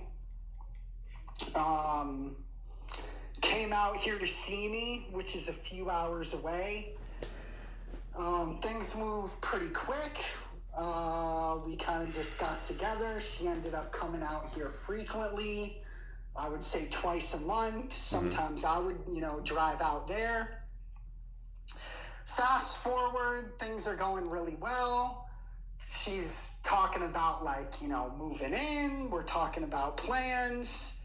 I feel like everything's going well, but at the same time, as we're moving along, there's less communication and definitely some distance there. But she came out here Christmas weekend, spent Christmas together, had a job interview, got a job here.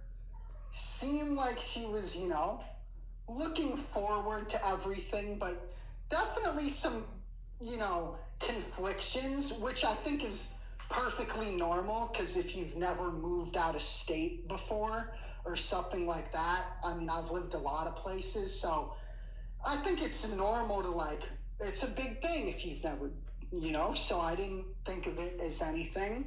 But anyway, spent Christmas together, all that. Week later, she just like completely curveball me and split, and wouldn't even give me, like, couldn't even have a talk to really understand like what happened, why she decided. It was just kind of like, I really can't right now, just got out of that relationship a few months ago, like I need time, which I totally understand. Yeah. But hey, we've been doing this for like 7-8 months, 6, 7, 8 months, whatever that timeline was. And then she's just like went through all that and dipped. So I'm here like, I know what we had was very like genuine and real, and it wasn't just like, whatever other people might call it. But I'm here in my mind and I'm like, man, like, I'm thinking now, I'm like, what was that even? Like, how did we even get there just like that? Okay. So y'all were together for 7-8 months. Was this long distance? Long distance, Okay. yeah. How'd you meet? We went to school together. We went to college together. Okay, which was gotcha. like Gotcha. 10 years ago. Gotcha. Okay. And you said she had a previous relationship that she was only a few months removed from? She was out of it for about 4 months, and Okay. I've been out of mine for 6 months. Okay. I think she was with him for 7 years. I was in mine for like 6. Gotcha. Okay. And everything was good. Y'all were she was talking about moving in with you? Yes. Okay. And everything was good until it was time to move? Yeah, it just seemed like things were going well, and then we were getting close to that date of her actually coming here, and she just was like, the first thing she told me before even anything else, she was like, I canceled the job. And in my mind, I was just like, what? That was not what I expected. So she got a job in your city and then she like turned it down? Yeah, so Gotcha. we went out there together. We, she's a nurse and she found a job here, and, went together actually. And, cause she only visits out here. So we went, she got the job. Then a week later, she's like, just like I said, total curveball. Yeah. How frequently did you see her in person? I would say in the beginning, about twice a month, and we would plan for like a 4-day, like I would have 3 days off, and then I'd take another day, so we would do like a Thursday to Sunday. She'd come up twice a month. I would go there sometimes. I went there a few times back to Boston because it's my hometown. I grew up there. Friends there, so I went there too. I will say she's definitely a person who has a really hard time, I think, talking about her emotions and feelings.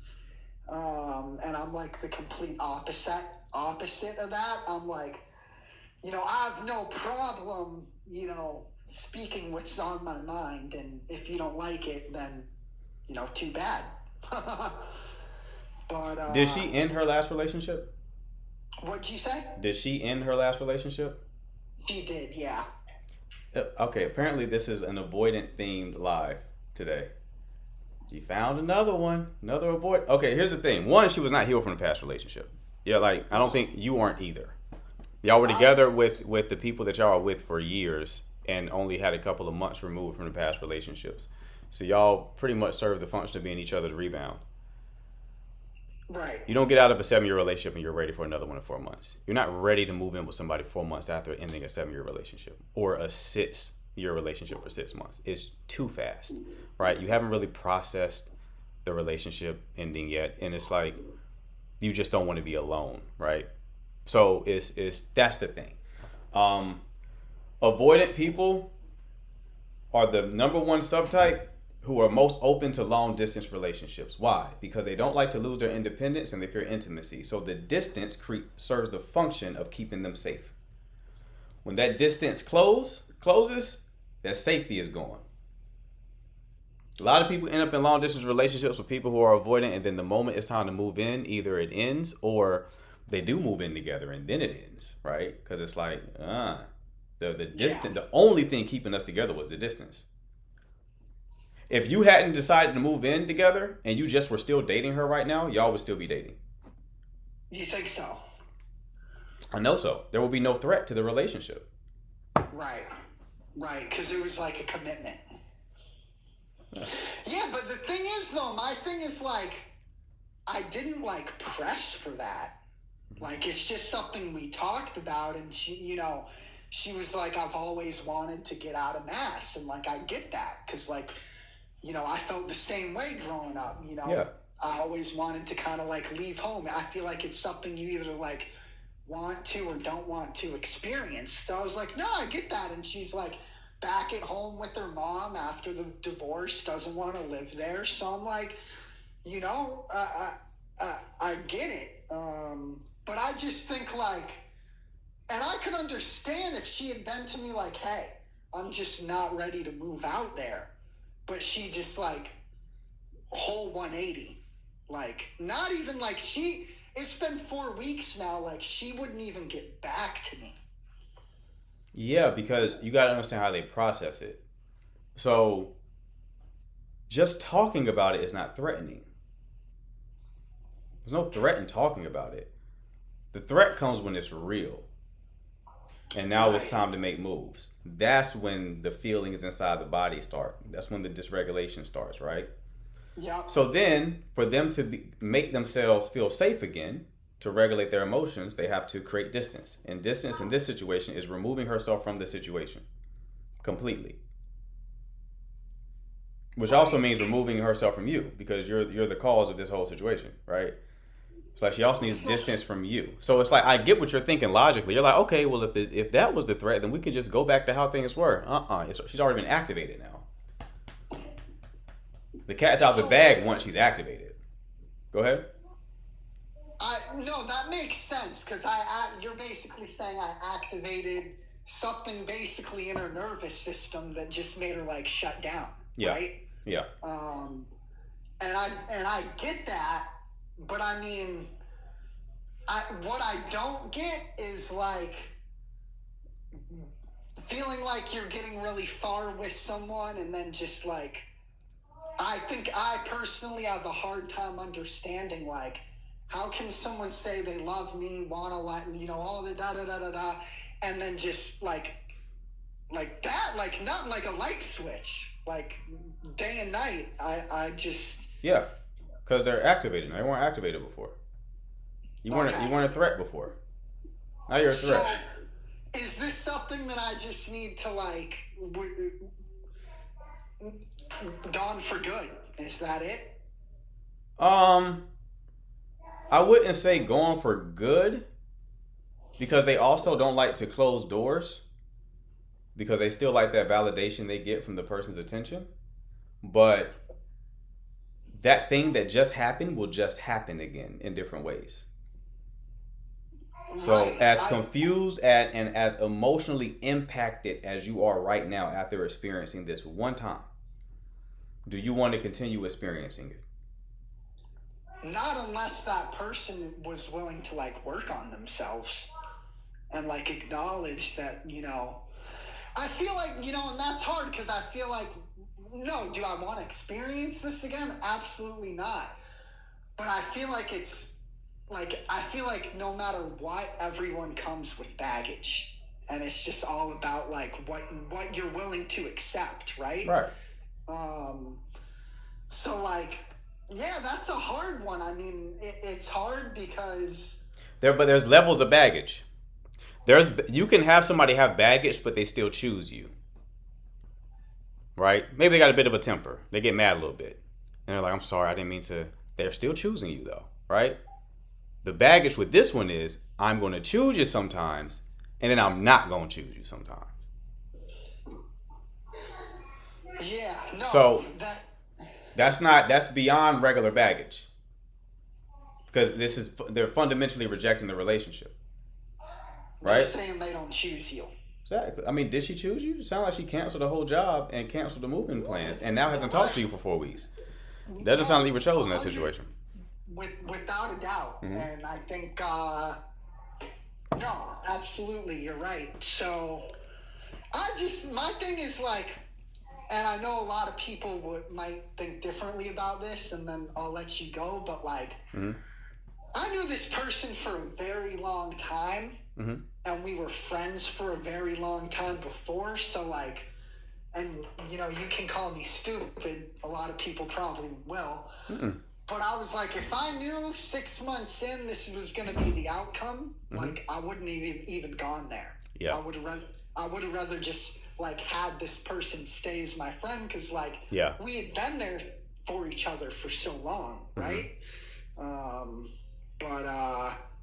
Yeah, I think after 4 weeks, if she hasn't even reached out yet, I wouldn't expect her to at all. Yeah. I think, right? Like 4 weeks is plenty of time for someone to like sit back and be like, okay. Yeah, I agree. And I'm sorry you're going through that, man. It's just like, this is why avoidant people, even though I disagree with them being shitted upon online, there's whole communities dedicated to like complaining about avoidantly attached people. I get it. They do cause a lot of pain, right? But it's also because they're in pain simultaneously. Yeah, no, I don't like, I think, honestly, for them, in my mind, I think it's worse, personally. Oh, yeah, they don't like themselves. I think as much as you or people who dealt with them don't like them, they don't like themselves either, because they're aware and they hate that they do this a lot of the time. But it's like, it's just be thankful that you're not like that.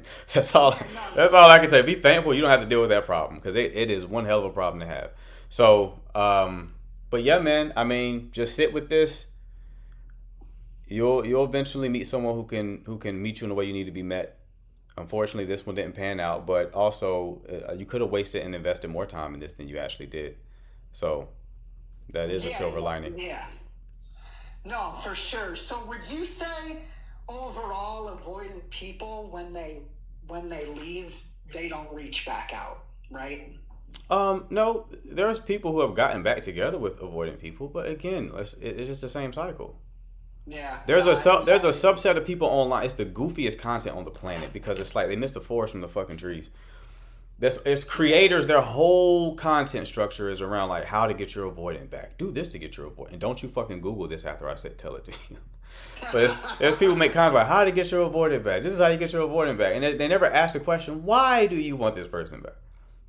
If they're just going to do the same shit over again. Yeah. Why? Yeah. No, it's true. You're right. Well, it's silly. Listen, I know you got other people. I appreciate it. I appreciate what you're doing. Yeah. And, have a blessed day, brother. All right, brother. You take care, man. Thank you. Bye. Songa in the building. What's up, Chief? Okay, Cisco. Hey, What's happening? I'm good. I think before I ask my question, let's respond to the gentleman that came before, yeah? I get where he's coming from 100%. I was in that same situation. She came back, I went back, and it was the best worst situation, because it was worse than before. But I think I needed it to move on, right? And in the beginning, there was quite a lot of anger, there was quite a lot of bitterness and resentment. But now I can say I have started to heal, right? And I was with a friend of mine recently who was one of the guys initially was like, yo, bro, stay away from this girl, like, leave her alone completely. We meet the other day and he's like, hey, you're doing good, man. Like, I'm happy to see you doing better. But still, as much as you move on, there's still an element of where sometimes I feel like I remember something that happened and I'm like, God damn. And he's like, you should reach out to her and talk to her and make sure that you tell her what she did to you and how it made you feel. I'm like, yo, bro, I feel like I already did that. And he's like, but you didn't do it from a place of clarity. And I'm just like, no, I don't want to talk to her. She's a narcissist. she'll find a way to. I don't want. I really don't want that. He's like, you yes, you did it before, but you didn't do it from a place of clarity. And I was like, no, I do. I was telling him I don't want to do it. I don't want to have any communication at all. And I say that the reason why I feel like I'm starting to heal is there's points where I actually feel empathy for her, and I wish her all the best. Yeah. Of course, there's other points where I'm like, yo, I want to have a threesome with her two worst enemies, right? And he was telling me, no, it's important for you to tell it to her so you can remove it from yourself, because if you keep it in, it's going to become like a poison that ends up poisoning you. And I was like, but I don't want to talk to her. So I was even trying to bargain. I'm like, okay, what if I unblock her, text her, and block her again? He's like, yes, that can work. But deep down, I know this is my boy. This guy is not trying to mislead me. But I don't think I need that. What's your take on that? It's nonsense. Thank you. Thank you. Utter Yeah, but nonsense. that's all I wanted to find out. I need to get a second opinion on it. Utter nonsense. Yeah, so yeah. That's why you gotta have discernment with. That's why you gotta have discernment with this kind of stuff, because a lot of people, like, they're gifted with their words. They can make shit sound good, but it's like utter nonsense. There's nothing that you need to tell them when we need to move on. In fact, what I will also tell you is also stop coming here asking questions about her. Stop talking about her, period. Because every time you do so, you are investing energy into that situation. Listen, you ever hear, like, when you vent about something, you amplify it, right? So you ever, like, had an annoying situation happen that made you mad, and then you got over it, but then you talked to a friend and you started telling them about what happened, and as you're telling them about what happened, you're getting mad all over again. It's because you're giving energy to that situation again. You're bringing it back from the dead, right? You're resurrecting it like Lazarus. You have to just stop talking about it. That is the lesson biblically from, like, what is it? Lot's wife. Don't look behind you. Keep the past in the past. Let the dead bury the dead, right? So it's like, you got to keep it moving, man. Stop talking about this shit. Like, you processed it. You're in a better place now where you're like, okay, now I want the best for her, which is a sign of healing, I believe, right? Because it's like, oh, you have no animosity anymore. But now let's stop talking about shorty. Let's move on. But I agree with that, and I want to just share this for all the like the anxious people in the chat here. I feel like that moment, I get that moment of, and let me say this, so this will be the last time I'll talk about this on this platform, right? I get that point of where you can be, where you feel like your world is crumbling down, where you feel like you can't live with this, you can't live without this person. Trust me, it gets better. That's all I want to say. So thank you again, doing the Lord's work. My man. Appreciate you, Songa. Always a pleasure, bro.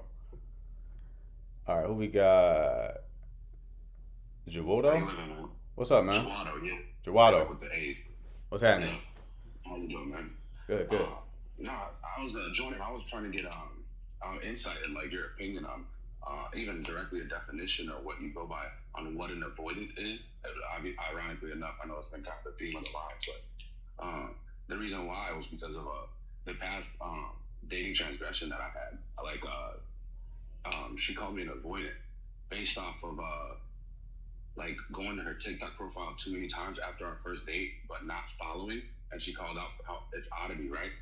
And I disagreed with that emphatically. So I was like, my prior actions and, like, how I live life and operate, like, that's just not how I'm not an avoidant. And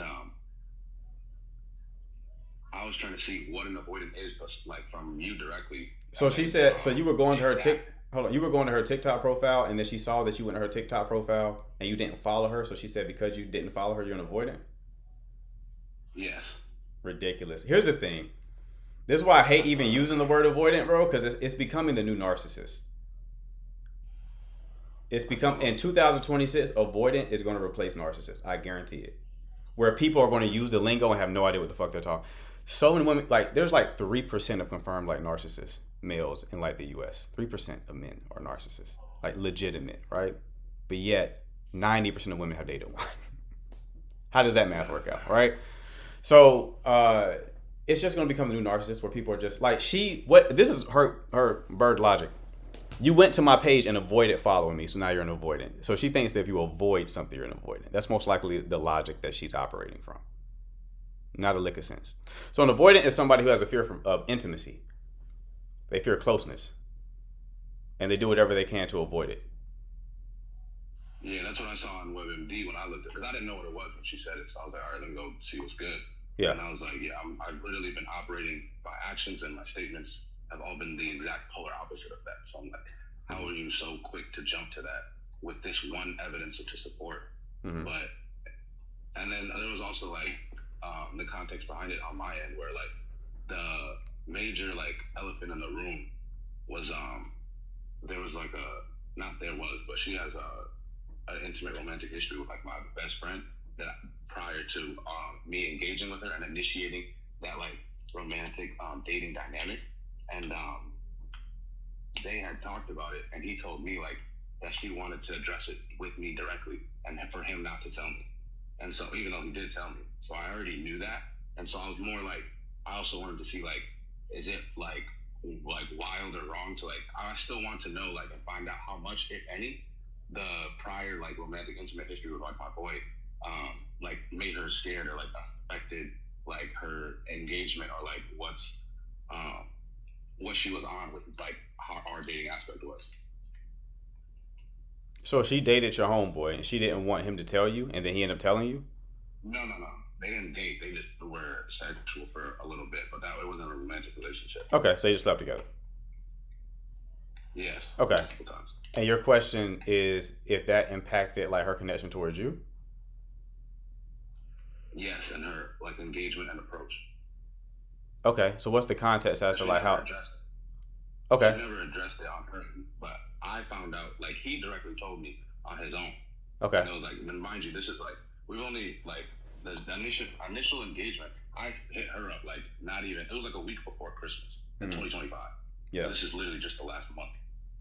And my thinking was more just like how much is like the crazy nature or action of going to the TikTok profile being too much, or is it just like you just don't want to address like the fact that it's kind of awkward, like because you have a prior history with somebody already, or somebody that I'm really tight with and close with. So there's a couple of logical leaps there. Okay, let me establish some context. 'Cause I thought this was gonna be like a one-off question, but you're trying to unpack something, so I got to ask you some questions. How long have you been dating her?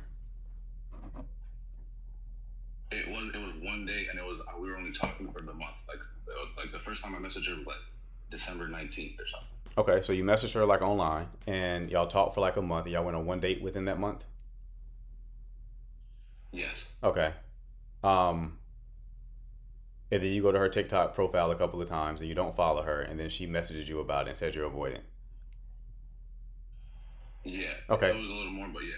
How did that conversation go? Was she using that conversation as a way to like end the connection? Like, did y'all end things? Yeah, I think it's ended right now, or I think that's why. So you say I think that, so that means there's no clarity there. So like, has she just not been responding to you? Hasn't really been talking to you? Yeah, she hadn't responded to my last text message, but yeah, and there were no interactions or engagements. But what's the last thing that y'all talked about? That was the last thing. That was the last conversation we were talking about. The TikTok thing. The avoidant TikTok. Yeah, the TikTok thing. Okay. Does she know that your homeboy told you about their history? No. Okay. So why bring that up then? If that's not, if she, end? Yeah. Because I think it has an impact on how like the awkwardness or like the elephant in the room about it. Because like I don't think like she is like approaching or going about our dating aspect and romantic dynamic like in a wholesome or like a full way where she would be if this wasn't there, or if she had already told me, or she doesn't think that I know. I mean, it's just a lead. There's nothing to suggest that's the case. This could be just a woman who just don't like you like that. Okay, yeah. Or who's dealing with multiple people and there's other priorities than you, right? There's too many other variables that could be possible in this situation. You're connecting two things that may not be connected at all. I got you. That's exactly what I was asking. Mm-hmm. All right. That's everything. Like, I appreciate even the insight and like your opinion, man. Thank you. Absolutely, bro. You take care, Chief. Take it easy, Mm-hmm. Okay. Alba Nicole, what's going on? Hey, Hi. thank you for having me. Huh? So I guess I'm just gonna add on to the avoidant pile for you today. Okay, let's do it. Let's do You're it. like, I'm over it. I'm sorry. You're good. I was just listening, but I was like, I had to come on just to share some insight because I was in a relationship with a fearful avoidant. And I don't want to say, oh, I'm anxious because I feel like I just own it, but I am actively working towards it. And, you know, for me, we did a whole, I guess, what you call it, discard once already. And of course, he came back. And of course, I wasn't healed enough to be like, you know, set a boundary. And I tried again because in my mind, I'm like, oh, this could be different. Like, I've been watching videos, like, I'm gonna do what, you know, the videos say, give them space and, you know, maybe it will work out. But what was it, about 3 weeks ago, I felt like I was just holding a lot of stuff in just because, again, the videos are like, you know, just keep it to yourself, you know, just they kind of misguide you, right? And I feel like that does build resentment. And like you said, you don't voice it out just to prevent an argument or, you know, just to like, I guess, make them feel what they're making you feel. So then it got to this one point when we went out and I had a couple of extra drinks and I think I had a lot of things bottled up and I exploded and I told him everything I was feeling. And of course he ran away, not surprised. But my biggest question is like, we kind of talked about it after because me being me, I apologized for everything I said, right? Because I said some mean things to him that I didn't mean at the time, but I apologized and he, you know, I took accountability. But I feel like the whole relationship, he just flipped he based the whole relationship off just that moment and like making me the bad person, right? So now I'm sitting here, we haven't been in contact for 3 weeks, but tomorrow's his birthday and it's really like just going through my mind. It's like, we talked about it, we said, or, you know, I said, I'm sorry. We were not, I wouldn't say good terms, but we're not like in a, oh my God, I hate you type. But tomorrow's his birthday. And my biggest thing is like me being me. I want to text him just happy birthday, nothing crazy, but should I or should I not? That's my biggest question to you. And it sounds so dumb because even coming on here, I'm like, why am I even going to ask that? And that should be my biggest sign. So what's the worst that can happen? What are you trying to avoid? Like what fear do you have about this situation or the outcome from it that even causes you to ask this question in the first place? I think I want to text happy birthday just to not feel bad as a person because obviously I do have love for this person. So at the end of the day, it's like if I don't text them, I'm gonna feel bad about it, and if I do, I'm not expecting a response because it's not like I'm trying to like get him to reach back out to me because obviously he's dealing with his own things. Okay. But I believe you. Yeah. A lot of times this happy birthday is just to see if they're going to respond in a way to weasel yourself back in there. But I don't get that vibe from you. You seem like just the type of person who would say happy birthday to somebody. Exactly. Even and if I just you want to be true to myself. But at the same time, with the circumstances, it's like I don't know if I should. No, there's nothing wrong with you saying happy birthday. You can say happy birthday. It depends. The why behind why you do something is more important than the behavior itself. So like the why behind this is like you just being in alignment. Right. You acting from a place of alignment. So yeah, you should. If this was more like a manipulation strategy or just a way to, like an anxious way to test if you were still definitely important. not because I sat with it for like I've sat with it and I'm like it's really just like truly who I am and I'm not expecting like a response or for him to be like, oh yeah, you know, like let's, because I honestly I feel at a point where I don't want this relationship anymore because I know it's gonna happen again. And it just keeps getting worse. So if he does respond positively to it, you're not going to explore? No, I won't because I see the bigger picture now. Okay. How old are you two? How old? I'm 34 and he's 34 as well. Okay, I got you. All right. And I think now the biggest thing for me was like with holidays, they're big for me. I love holidays, right? And he expressed that they were for him too, but in the 2 years, I never got to meet his mom. And it's like, you met my family, but what are you so scared of? And the thing with me, he did mention like, oh, this Christmas you're coming over. And did I? No, I didn't. And I didn't even ask about it. And that was one of the biggest things where it's like I kept a lot of stuff in just to like not to prevent him feeling some type of way. But it's like, I'm considering your feelings. Why aren't you considering mine? But then again, that's just how he is. Gotcha. I mean, yeah, you can. I mean, there's a certain risk with doing it. I just want to make sure that you're very clear on like you're not going to be with this person and that you will go no contact with this person because you said that you're a bit anxious, right? So Yeah. going no contact is going to be very important to you. There's a cost of saying happy birthday, and that cost is if he responds positively to it, you may get siphoned back into the situation.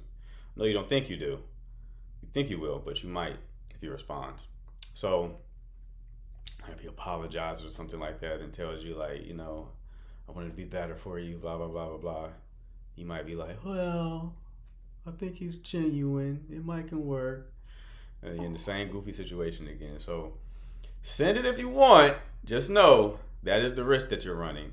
Right. The best move after that, like even if you do send it, like that's the last point of contact, and just go like no contact, right? Just no more. And no contact is like that. Also, that's not just I'm not talking to you. That's also like I'm not looking at your stuff. I'm not following you on social media. I'm not watching your stories, anything like that, right? So, Yeah. No, I took off Instagram for the same meaning I deactivated mine just because I know myself better, and I'm like, I don't want to have that. Yeah. Right. So. That's it. All right. Well, thank you so much. Yeah, I appreciate you. No problem, love. You take care. You too. A male fearful avoidant. I don't have much data on men fearful avoidance. I do on women. I've dated for some time a few fearful avoidant women. I got a thing for fearful avoidant women for some reason. I don't know what it is. Who we got? Just Londa. You there? Because you're muted. Going once.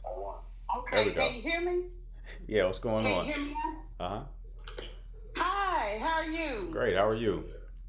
I'm good. Okay, so thanks for having me first foremost. So I am it's a simple question. It really is, but I've never gotten a chance to get a man's perspective. Sure. But ever since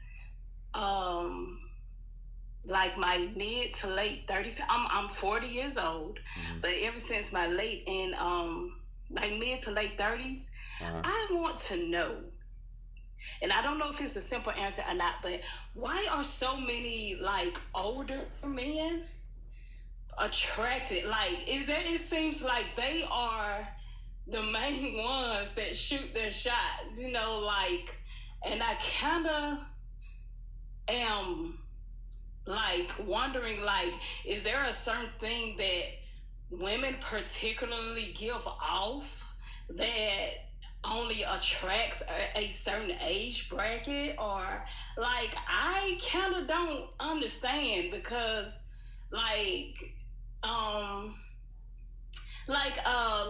the guy, now don't get me wrong, certain guys, there are a few, but nowhere as many as older guys that, you know, versus in my age bracket that pursue like that. They don't approach like the older guys. They'll come in, they know what they want. They will say directly, okay, this is this. But I mean, I kind of like don't know from a male's perspective like what it is, and I'm not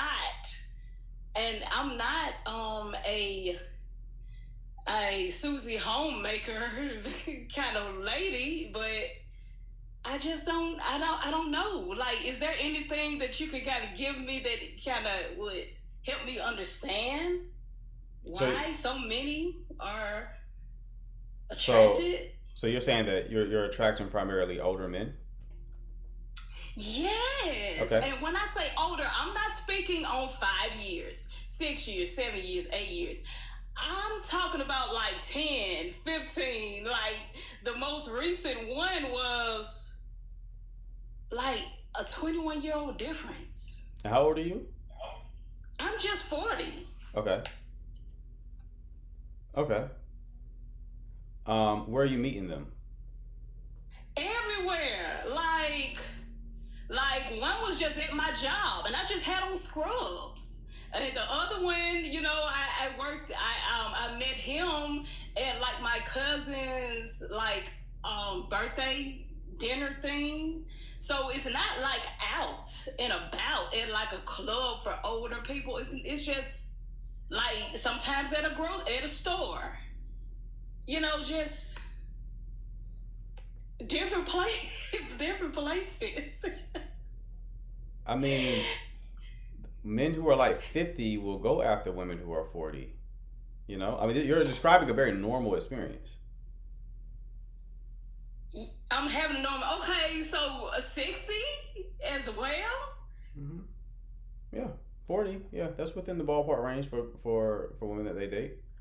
40 to 50. That's a very normal thing. It's like, yeah, 100%. Oh wow. So you don't think? Okay. So if it's more so those older men in comparison to men that is my age, that is my age, or like 2, 3, 4, 5 years young. I mean, older or something like that. It wouldn't be. You wouldn't think it would be. They're probably going after anything women about as far as how I carry myself or something. Well, they're probably going after women in like their 30s. Okay. Yeah. So it's just okay. Mm-hmm. Okay, because I started just overthinking. I was starting to think it was me, like, because I couldn't understand. I couldn't wrap my mind around it because it seems like that was the majority of what approached me. Mm-hmm. Yeah.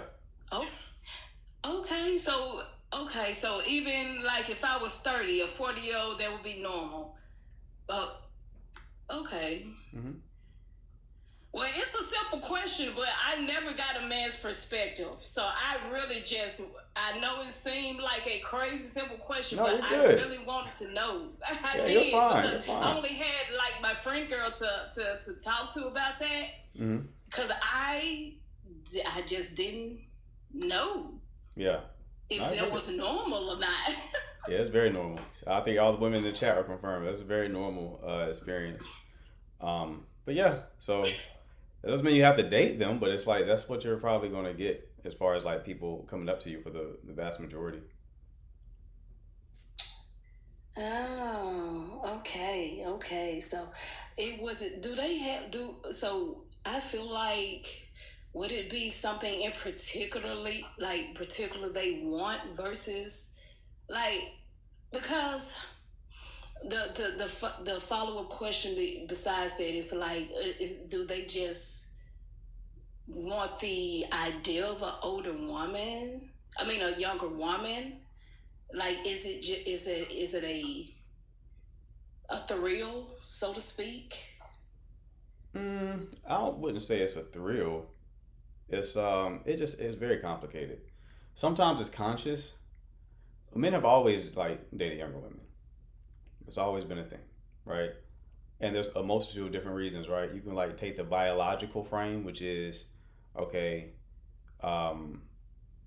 Younger women have a higher propensity to produce like healthier offspring because they're younger, right? That's like the biological frame. You can take the psychological frame, which is men tend to like to have a woman that from their perspective and from a societal conditioning perspective is more pure, right? So like men tend to like women who like they can show expand their world. They tend, not generally speaking, not all men are this way, obviously, but they tend to not like women who have been there, done that. They like to be the one to expand your world, right? I remember my ex told me she'd never been on a plane before, and I immediately booked a ticket somewhere early in our relationship. I gotta show you. I gotta be the person that shows you like a plane ride, right? It's just in us. Maybe that's nature, maybe that's nurture, but whatever frame you want to look at it from, that's just what men tend to like, right? Then there's men who date younger because they are more manipulative. They want some degree of control, and they can control like younger women, right? So there's men like that who exist as well, but there's different reasons as to why they do it. There's also like less perceived baggage, right? So like if you go younger, maybe you don't have to deal with like, the father of other children. You know, you've had other children, stuff like that. Maybe you dated like shitty men and now you hate men, and now I got to date you now that you've had so many bad experiences. Now I got to pay the price for the bad experiences that you had. Okay, I'd rather date someone who hasn't had those bad experiences, who's probably going to be a younger woman, right? There's many different reasons why. It's like women tend to date older. Why? Because what women tend to value is like provisioning, right? Leadership. And those are traits that are cultivated as you age and gain experience. Okay. I mean, I don't have a problem with older men. Like, if they're like, as long as it's like, I mean, man, it's like the 15-year-old, 20+ men. That's where I'm like, what? But yeah, like, as far as like someone 5, maybe to 10, I mean, I know that's normal. I was just questioning that other generational part, like the 20-year-old. I was like, wait a minute. You got to understand the 60-year-old, he got to shoot, right? People like, there's different strategies people use that's very interesting based on like whatever lot in life they are, right? I'll give you an example. Some women who are not very physically attractive, it has been noted, they are very sexually aggressive. Why? Because if they're not, they don't get any action. So they got to be very sexually aggressive, right? They're like, if he's older like that, how is he gonna get anybody? He's older, right? He don't got his looks no more. He's a little slower. So he has to over-index on being aggressive and like shooting his shot in person. Makes sense. Yeah. Okay. So he probably approaching everybody. You feel me? He probably shooting at everybody. 60-year-old dudes be real dirty. So they're probably like really aggressive with it. So yeah, the place that people are coming from, like their life situation, like they just choose a strategy that is probably the most optimal for them. Yeah, that makes so much sense. Yeah, because I think men nowadays, I don't know, I think they may be used to more women pursuing them, so I don't feel like they probably shoot their shots as much. Not all men. The most desirable men, yeah, but not the average man does not experience that at all. It's a very feast or famine situation right now. It's like they call it the Matthew principle. The rich become richer and the poor become poorer. And that's going on in dating right now, especially on the male side of things. It's like the men who are desirable are really eating out here. It's a buffet. But then for other men, it is a complete famine. It is nothing going on. But anyway, I appreciate the question, love. Thank you so much. No problem. I appreciate it. You take care. She was going to have me rambling. That's the type of call I'll ramble with. But, all right, people, that's a wrap. If you're new here, make sure to follow. I go live daily at 12 p.m. Eastern Time and 9 p.m. Eastern Time. So make sure you follow. If I didn't get to your question, I will get to it tonight. Someone says, well, I believe that feast versus famine. Yeah, it's feast versus famine for real. Like economically, the middle class is disappearing. So either you're going to be like poor or rich. That same thing is happening in like relationships as well, like dating. Like the middle is disappearing. Average is going away. So either you're going to be exceptional or you're just not going to win in any domain in life. Anyway, back on the tangent. So make sure you follow. I'm starting to stream on YouTube and I'm reposting these lives. So if y'all want to rewatch these lives, just go subscribe to the YouTube channel, link in bio. Again, if I didn't get to your question this afternoon, I will get to it tonight, 9 p.m. Eastern Time. Make sure to tune in. I promise you I'm not going to ghost y'all like I did last night. Guys, if you need help with dating and relationships, link in bio. Get coaching. If you can't afford coaching, get the course, The Retainment Blueprint. It will help you. Appreciate the mods. Appreciate the chat. I'll see y'all tonight. I'll do some more tangents tonight, Bia. Don't worry.